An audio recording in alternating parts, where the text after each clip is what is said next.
شاید کسانوں کی زبان وہ جانتے ہیں کہ یعنی ایک میل اور ایک فیمیل درختوں میں بھی ہوتے ہیں، ان دونوں کو جوڑ دیا جاتا ہے تو بہت جلدی بڑھتے ہیں اور پھل اچھے دیتے ہیں۔ یہ جو کلمی کرنا اس کو کہتے ہیں۔ کھجوروں کے درختوں کو صحابہ کلمی کرتے تھے۔ میرے آقا صلی اللہ علیہ وسلم جب آئے، صحابہ نے حضور نے پوچھا یہ کیا کر رہے ہو؟ کہا ہم ان کا جوڑا لگاتے ہیں، جوڑا لگاتے ہیں، اور یہ دونوں جوڑ بہت جلدی بڑھتے ہیں، میل اور فیمیل۔ حضور پاک صلی اللہ علیہ وسلم نے فرمایا اس کی کیا ضرورت ہے؟ چھوڑ دیا صحابہ نے چھوڑ دیا۔ اس کے بعد پھر صحابہ کہتے ہیں وہ درخت بڑھے ہی نہیں، اور جن کو نہیں لگایا گیا تھا وہ پھل صحیح سے دیے نہیں۔ تو صحابہ آئے، عرض کرنے لگے یا رسول اللہ صلی اللہ علیہ وسلم ہم نے چھوڑ دیا تھا۔ میرے آقا نے فرمایا وہ تو ایک مشورہ تھا، حکم نہیں تھا کہ اس پر کرنا ضروری ہے، باقی اگر تم اس معاملے کو بہتر جانتے ہو تو پھر کیا کرو۔ نبی اکرم صلی اللہ تعالیٰ علیہ وسلم نے مشورے کے سلسلے میں یہ جو آداب بتائے ہیں، مشورہ جو ہے وہ حکم نہیں ہوتا، یعنی کسی کے اوپر زبردستی نافذ کرنا، امپلیمنٹ کرنا نہیں، اس کو مشورہ نہیں کہتے۔ حضرت ابو بکر صدیق رضی اللہ تعالیٰ عنہ کا ایک قول ہے، توجہ چاہتا ہوں۔ جب کوئی تمہارا بھائی تمہارے پاس مشورہ لینے آئے تو امانت داری کے ساتھ اللہ کو گواہ بنا کر اس کے لیے خیر کا مشورہ دو، خیر کا مشورہ دو، گمراہ مت کرنا۔ حضرت ابو بکر صدیق فرماتے ہیں کہ مشورہ دیا، پھر آنے والے نے مشورہ قبول کیا تو ٹھیک ہے، نہیں تو دو باتیں ہیں۔ اگر مشورہ صحیح نہیں دیا تھا تو اس آدمی میں خیر نہیں، اور اس نے مشورہ دے دیا تھا لیا نہیں تو اس آدمی میں خیر نہیں، دو میں سے کسی ایک میں خیر نہیں۔ اچھا مشورہ لینے سے کترایا، پیچھے ہٹ گیا تو گویا کہ اس آدمی میں خیر نہیں ہے۔ اب یہاں پر یہ بحث گنجھلک نہ ہو جائے، میں تھوڑی سی وضاحت کر دیتا ہوں۔ اس کی کیٹیگری ہے، مشورہ جو ہے کس سے کرنا چاہیے کس سے نہیں کرنا چاہیے، اس کے بھی آداب ہیں۔ ہاں، آپ میڈیکل سائنس کے اسٹوڈنٹ ہیں، آپ ڈاکٹریٹ کر رہے ہیں، بائیولوجی پڑھ رہے ہیں، اور کسانوں سے مشورہ کر رہے ہیں کہ اس میں آپریشن میں کیسے کروں، سکسیس کیسا ہوگا، پیٹ کا آپریشن، سر کا آپریشن، تو یہ کیسی بات ہے؟ یہ لا یعنی بات ہے۔ پھر کسان مشورہ دے گا بڑا پھاوڑا لے لو، چھوٹی کدالی لے لو، پیٹ پھاڑو، اس کے فن کے مطابق جو چیز ہوگی اس سے مشورہ کیا جائے گا، اور تمہارے علم سے ریلیٹڈ جو لوگ ہوں گے ان سے مشورہ کیا جائے گا۔ اسی لیے سارے علوم کے اور سارے فنون کے متعلق آپ اتنا تو جانتے ہیں، طبیعت خراب ہے تو 4 ڈاکٹروں سے مشورہ لیا جاتا ہے، آپریشن فلاں کہہ رہا ہے، فلاں کہہ رہا ہے، سب سے مشورہ لے لیتے ہیں کہ کیا کرنا ہے۔ آپ جو ہے انجینئرز کے پاس جاتے نہیں، آپ کو اتنی خبر ہے، اگر کڈنی خراب ہے تو انجینئر کو نہیں دکھاتے، سب ڈاکٹروں سے مشورہ لیتے۔ گھر کی چھت میں لیکیج ہے تو ڈاکٹروں کو نہیں بلاتے کہ آؤ میری چھت کو ایک انجیکشن لگا دو، آپ کو پتا ہے، پھر انجینئر سے پوچھتے ہیں، کئی لوگوں سے مشورے لیتے۔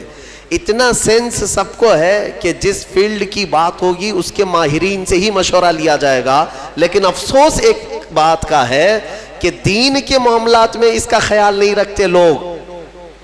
دین کی فیلڈ کے جو ماہرین ہیں انہی سے دین کے مسئلوں کے مشورے کرنا چاہیے، نہ کہ راستہ جھاڑنے والے سبزی بیچنے والوں سے اگر فتوے پوچھتے رہو گے تو پھر ظاہر سی بات ہے آج جو نظام درہم برہم ہو رہا ہے اس کی وجہ یہی ہے۔ مشورہ کس سے لے رہے ہو؟ دین کی سوجھ بوجھ اس کے اندر ہے یا نہیں؟ میرے آقا صلی اللہ تعالیٰ علیہ وسلم کی حدیث پاک صادق آتی، حضور نے فرمایا آخر زمانے میں لوگ جاہلوں کو اپنا سردار بنا لیں گے، ان سے فتوے پوچھیں گے اور وہ بغیر علم کے فتوے دیں گے، خود بھی گمراہ ہوں گے، قوم کو بھی گمراہ کریں گے۔ آج یہ حالات ہے۔ لوگ اس سلسلے میں کیوں آپ کا سینس مر جاتا ہے؟ قرآن کے متعلق، حدیث پاک کے متعلق دینی معلومات جو کچھ بھی لینی ہے وہ دین کے ماہر علماء سے ہی لینی چاہیے۔ باقی چاہے جو بھی ہو ان سے اگر آپ مشورے لوگے تو وہ تیر چلائے گا، اندھا دھند فائرنگ کرے گا، ایسا ہوگا ویسا ہوگا۔ ایسے جاہلوں سے مشورے لے کر کئی لوگوں کی طلاق ہو گئی اور کئی طلاق کے بعد زنا کرتے رہ گئے۔ نہیں ہوا، جاؤ گھر میں، کون بولتا ہے طلاق نہیں ہوئی؟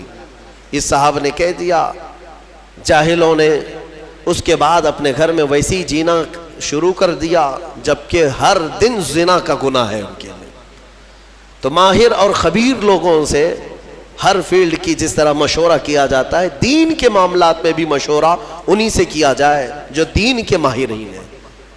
اچھا، ایک اور بات، نوجوانوں کو آج مناظرہ کرنے کا بڑا شوق رہتا ہے، ڈیبیٹ کرنے کا، وہ بھی کس پہ؟ فیس بک پہ، واٹس ایپ پہ، اور کن کن معاملات پہ ڈیبیٹ کرتے رہتے ہیں؟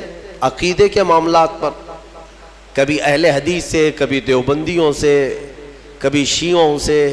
یہ جو اختلافی مسائل ہیں ہمارے مابین، بعض عقیدے کے ہیں، بعض الگ ہیں، تو ان پر ہمارے نوجوان ڈیبیٹ کر رہے ہیں فیس بک پر، لمبی لمبی چوڑی چوڑی تحریریں۔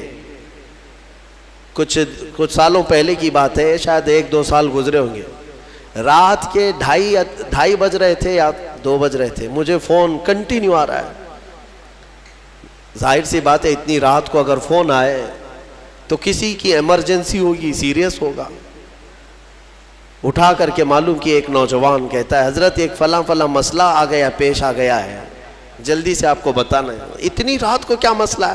کہا نہیں، بحث ہو رہی ہے ہماری، دلیل دینا ہے۔ کیا ہے؟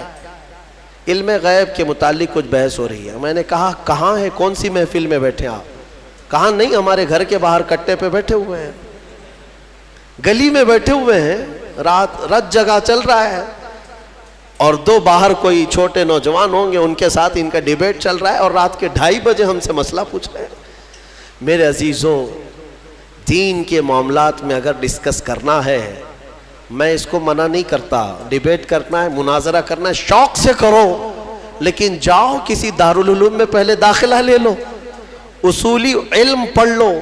علم نحو کیا ہے، علم صرف کیا ہے، علم حدیث کیا ہے، علم فقہ کیا ہے، اصول حدیث ہے، اصول فقہ ہے، اصول تفسیر ہے، علم ناسخ و منسوخ ہے، بلاغت ہے، معانی ہے۔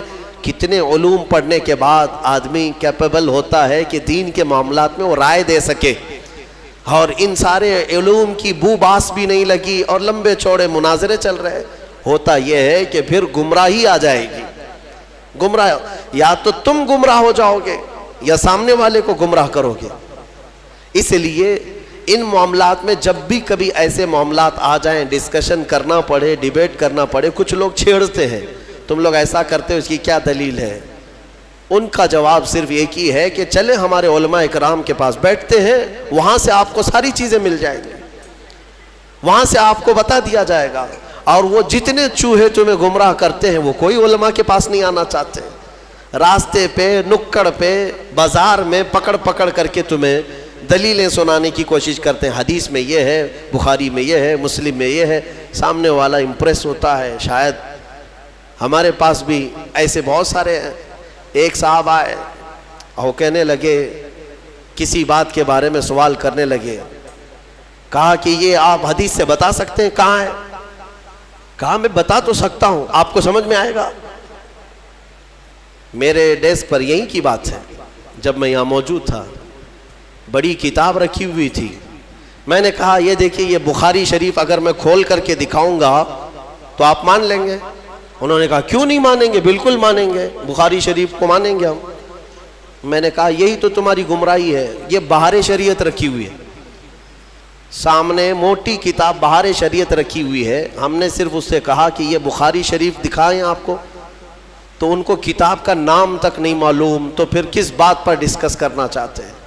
تو جہالت کے معاملات ایسے ہیں میرے عزیزوں، آدمی گمراہ ہو جاتا ہے۔ اسی لیے میں جو بات کہہ رہا ہوں وہ یہ ہے کہ جب ایسے معاملات آئے تو دین کے ماہرین کے پاس جاؤ، جو علم والے ہیں۔ قرآن بھی کہتا ہے فَاسْأَلُوا أَهْلَ الذِّكْرِ إِن كُنتُمْ لَا تَعْلَمُونَ، اہل ذکر یعنی علم والوں سے سوال کرو اگر تمہیں کسی بات کا علم نہیں ہے۔ اللہ تعالیٰ نے فرمایا جاؤ ان سے پوچھو، سوال کرو۔ تو یہ مشورہ، اور کچھ لوگوں کے متعلق فرمایا گیا مشورے نہ لیں، وہ لوگ جو فاسق و فاجر ہیں، اللہ کا خوف نہیں رکھتے دل میں، ان سے مشورہ لینے کی ضرورت بھی نہیں، ان سے مشورہ لینے کی ضرورت بھی نہیں ہے۔ جن کو آخرت کا خوف نہیں، اللہ کا خوف نہیں، وہ تمہارے حق میں بہتر مشورہ کیا دے سکتا ہے؟ مشورے کے لیے سب سے بہتر وہ شخص ہے جو اللہ کا خوف رکھتا ہے اور آخرت سے ڈرتا ہے، وہ مشورے کا سب سے موزوں آدمی ہوا کرتا ہے۔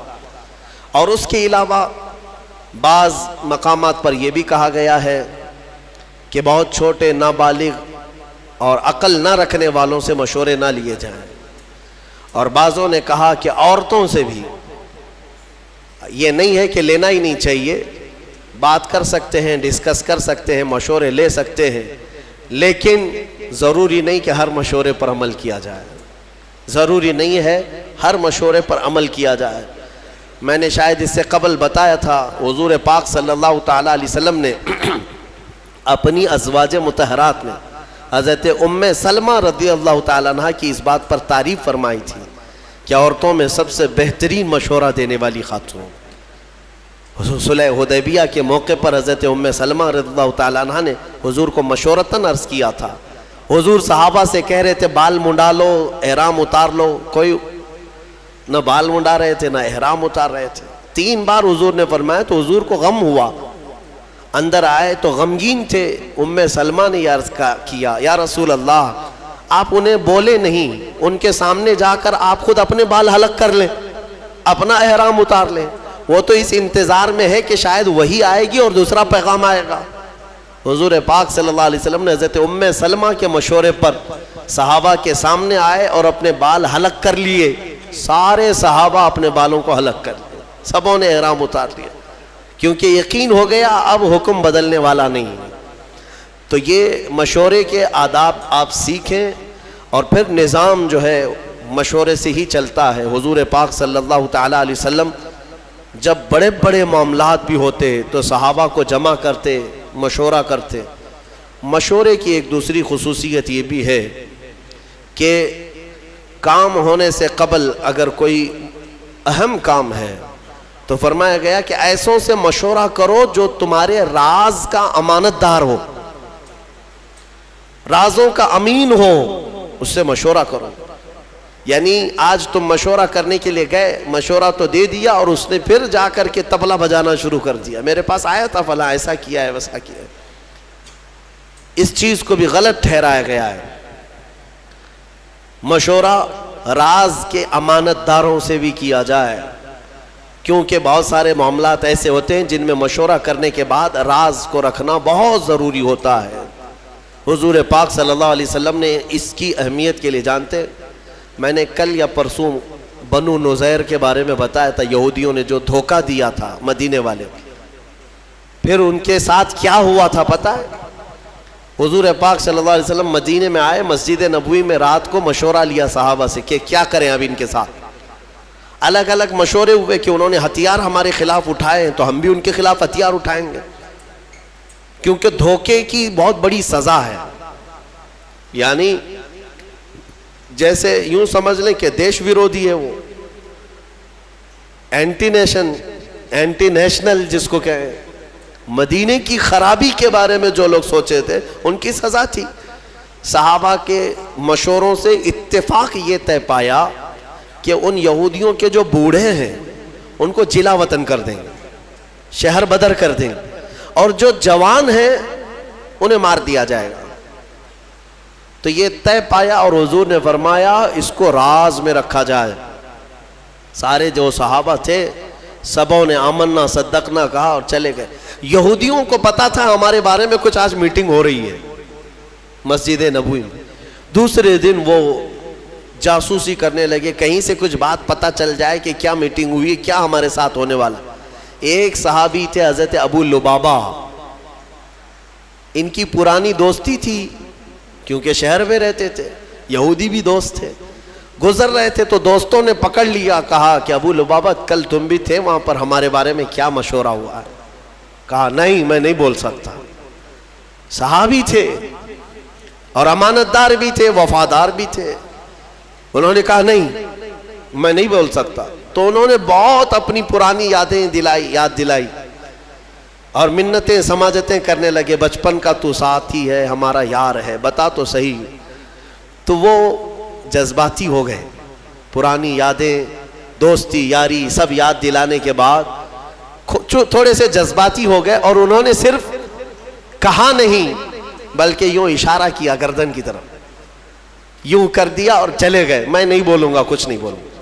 وہ سمجھ گئے کہ قتل کا منصوبہ مشورہ ہوا ہے. شام ہونے سے پہلے سارے یہودی مدینے سے بھاگ گئے, سب چھوڑ کر نکل پڑے. حضور پاک صلی اللہ علیہ وسلم کو خبر ہوئی تو حضور نے صحابہ کو بلایا اور کہا کس نے اللہ کے رسول کے راز کو افشا کیا؟ کون ہے جس نے ہمارے کل کی رات ہونے والے مشورے کے راز کو افشا کیا؟ صحابہ سب سہمے ہوئے تھے. حضرت ابو لبابہ کہتے ہیں اس کے سامنے کیا چھپائیں جو دلوں کے حالات کو بھی جانتا ہے. کھڑے ہوئے اور کہا یا رسول اللہ, یہ خطا مجھ سے سرزد ہوئی, لیکن میں نے کہا نہیں, ہاتھ کے اشارے سے صرف ہلا کر کے اتنا بتایا. تو حضور پاک صلی اللہ تعالیٰ علیہ وسلم اتنے ناراض ہوئے, اتنے غضبناک, کہ صحابہ کے درمیان میرے آقا نے اعلان کر دیا آج کے بعد سے نہ ابو لبابہ کو کوئی سلام کرے گا نہ مصافحہ کرے گا, کوئی بات چیت بھی نہیں کرے گا, مکمل بائیکاٹ. آپ سمجھتے ہیں کون سی بڑی غلطی ہے؟ اندازہ کرو میرے عزیزوں, یہ جب کسی چیز کے حفاظت کا حکم دے دیا جائے اور اس کا افشا کیا جائے, وہ رحمت للعالمین اگر کسی کے متعلق اتنی سخت سزا دے دیں, معاملے کی حساسیت سمجھ سکتے ہو آپ, کتنی نزاکت ہے اس کے اندر. اور حضرت ابو لبابہ کہتے ہیں سارے صحابہ حضور کی ایک بات پر سر جھکا لیتے. اب سب سامنے سے گزرتے تھے, کوئی بات نہیں کرتا تھا, نہ حضور پاک ان سے مصافحہ کرتے, نہ سلام کلام, کچھ نہیں. اب ظاہر سی بات ہے ان کے لیے یہ موت سے بڑی سزا تھی. مدینے میں رہتے ہوئے بہت سخت حالات تھے, یہاں تک کہ ان کی سگی بیوی وہ بھی بات نہیں کرتی تھی, کھانا وقت پر لا کر دے دیتی تھی لیکن بات نہیں کرتی تھی. رسول پاک نے منع فرمایا ہے. صحابہ اکرام تھے, صحابہ. حضور پاک صلی اللہ علیہ وسلم کے اس اعلان کے بعد ابو لبابہ نے اپنے آپ کو مسجد نبوی کے کھمبے سے باندھ لیا تھا, رسی سے, اور اپنی بیوی سے کہا تھا مجھے اس وقت تک باندھے رکھو جب تک میری توبہ قبول نہ ہو جائے.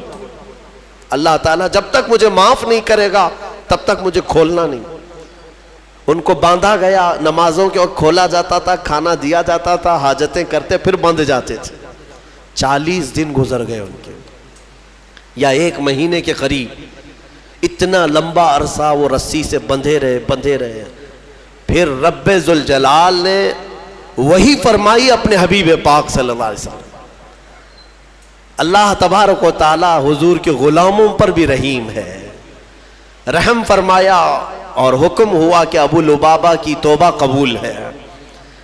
جیسے ہی یہ بات آئی, حضور پاک فجر کی نماز پڑھائے, واپس آئے, اپنے ہاتھوں سے ابو لبابہ کو کھولا اور اس کے بعد انہیں مصافحہ بھی کیا, اپنی جماعت میں لیا. یہ بتانا مقصود ہے, پوری امت کو یہ درس ہے کہ ان معاملات کو ہلکے میں نہ لیا جائے. یہ حساسیت ہے. یہاں لوگ تو خبری بنے ہوئے ہیں, مسلمانوں کی جاسوسی کرنے پر بیٹھے ہوئے ہیں. اللہ کی پناہ, تمہیں اندازہ بھی نہیں ہے کہ آخرت میں کتنے بڑے عذاب کے شکار ہوں گے. تم کیا سمجھتے ہو 500 کی نوٹ کوئی پکڑا دیں گے تمہیں جاسوسی کرنے پر, تمہارا گھر چل جائے گا؟ کب تک اس ذلت والی زندگی سے نکلو.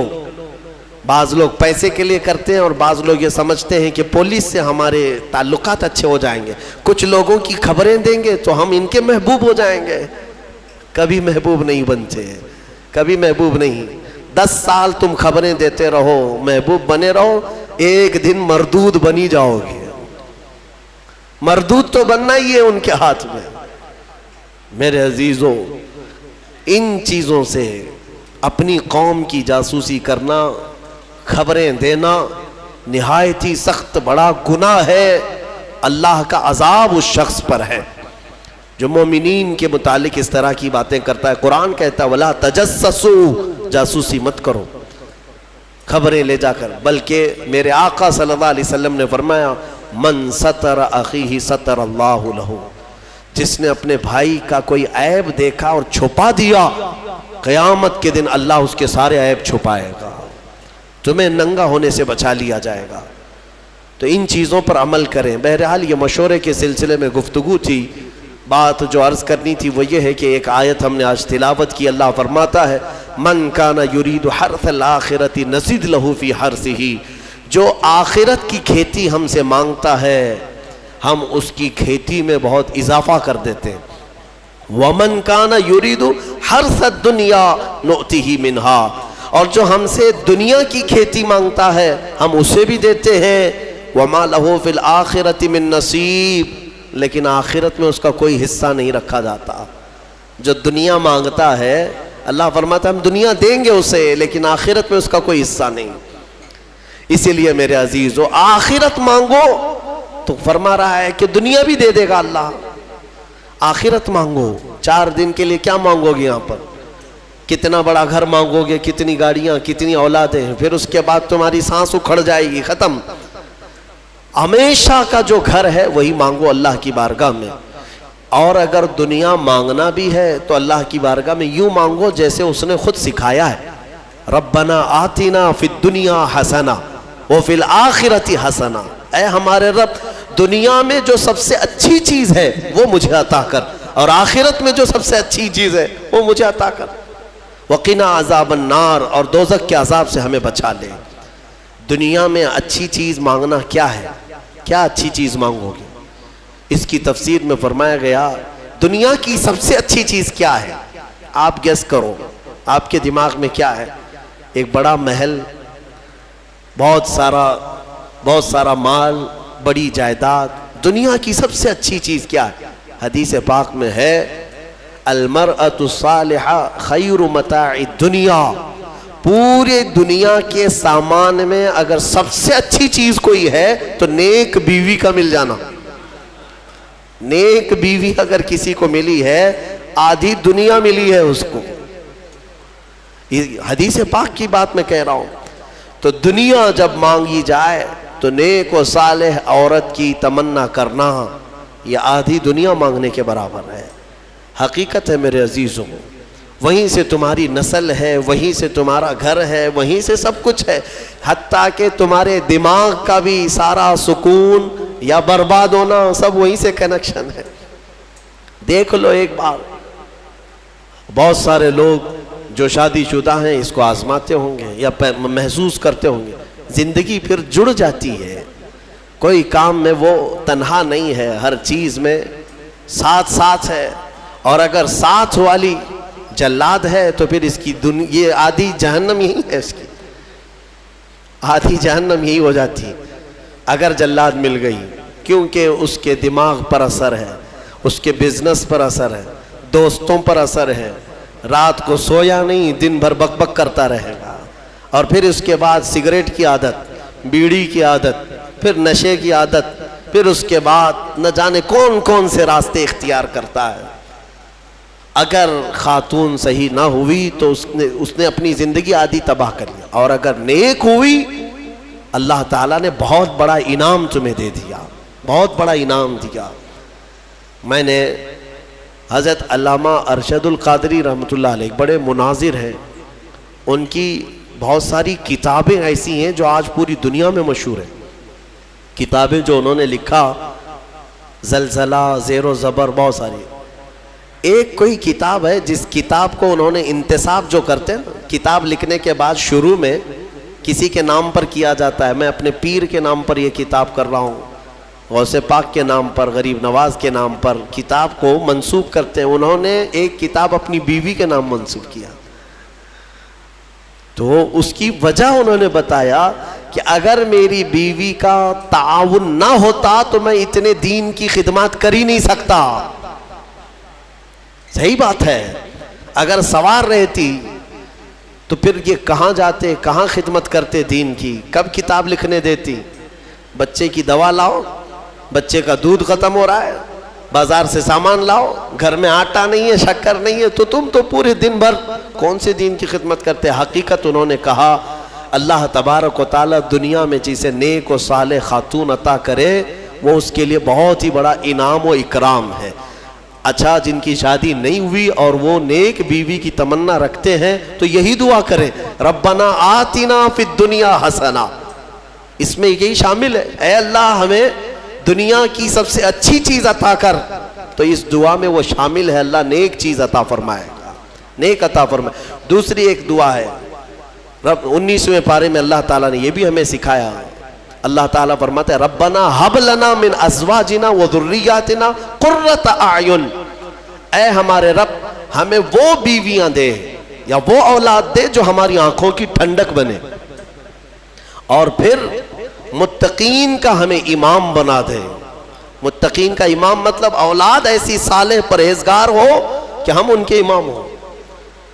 میرے عزیزو, یہ دعا آپ کیا کریں. اخیر میں آج جو اہم آیت ہے اس پر میں گفتگو سمیٹتا ہوں. میرے آقا صلی اللہ تعالیٰ علیہ وسلم نے یوں فرمایا, اللہ نے حضور سے یوں ارشاد فرمایا کہ اے حبیب آپ کہہ دیں, آپ فرما دیں کیا, قل لا اسألکم علیہ اجرا الا المودۃ فی القربا.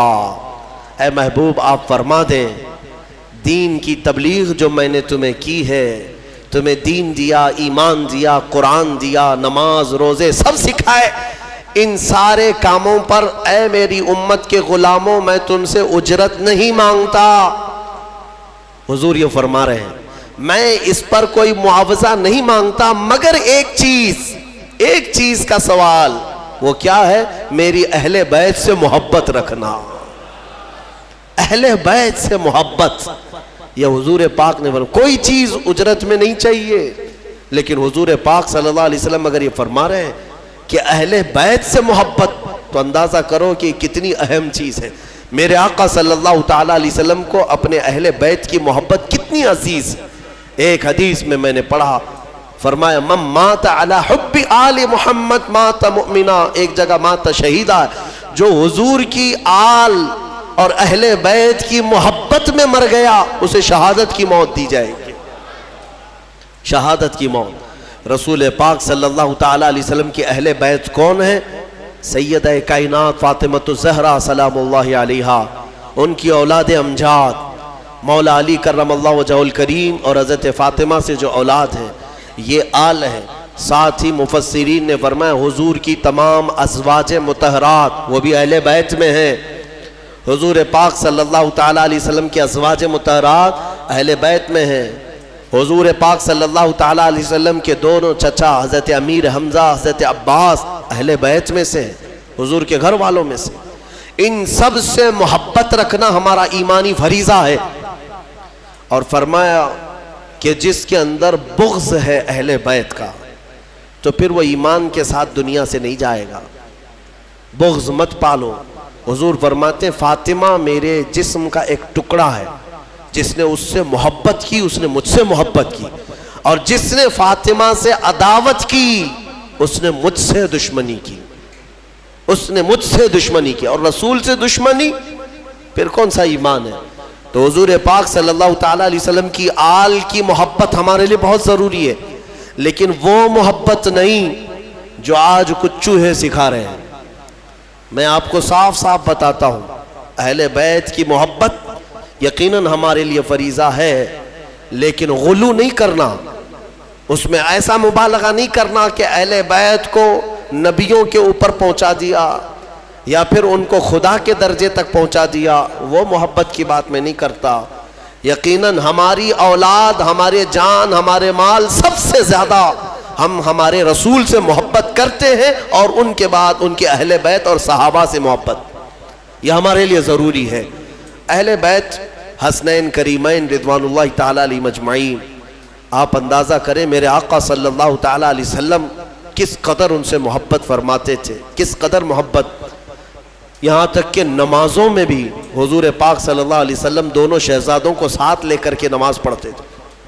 حضور کا ایک جبہ تھا کافی چوڑا. حضرت ابو ہریرہ کہتے ہیں ٹھنڈیوں کے دنوں میں حضور پاک صلی اللہ علیہ وسلم اس جبے کو پورا اوڑھ کر کے آئے یا چادر اوڑھ کر کے آئے, لیکن اندر کوئی چیز محسوس ہو رہی تھی. حضرت ابو ہریرہ کہتے ہیں میں نے بہت دیر تک کوشش کیا کہ حضور کس چیز کو چھپائے ہوئے ہیں.